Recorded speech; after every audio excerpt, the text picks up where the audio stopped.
جناب رسول معظم صلی الله علیه و سلم می فرماید یک کسی که به امرای یک کسی دوست باشد دوستش آدم خوب هست.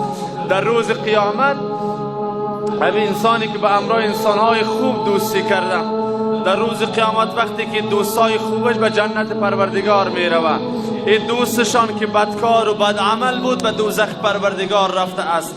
دوستای دیگرش می بینند در اطرافشان وقتی که در جنت میشینن میگه ای دوستای ما، میگه او دوست فلانی که به امرای ما ارتباط داشت، محبت داشت، صمیمیت داشت، وفا داشت، شب و روز احوال ما را میگرفت، چرا در پهلوی ما نیستن؟ چرا در کنار ما نیست؟ میگه آمون دوستی که ما نگاه داشتیم، بیا میریم جنت را نگاه میکنیم که آیا در جنت است یا نیست.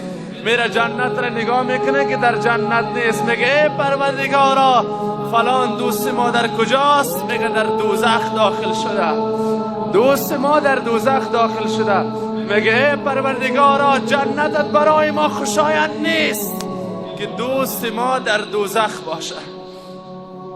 بعد پروردگار چی میگه؟ میگه وقتی که شما به خاطر بیرون کردن همین دوستتان از دوزخ خوشحال میشین، من خوشحالی شما را میخوایم.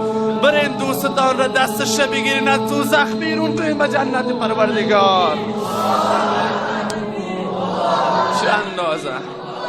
چه اندازه محبت به خاطر خدا فضیلت دارد، چه اندازه دوستی با اولیای خدا فضیلت دارد. با دوستای خدا، با محبوبان الله سبحانه و تعالی دوستی را برقرار بکنیم، با دوستان خدا دوستی داشته باشیم. این محبت برای ما باقی ماندنی هست.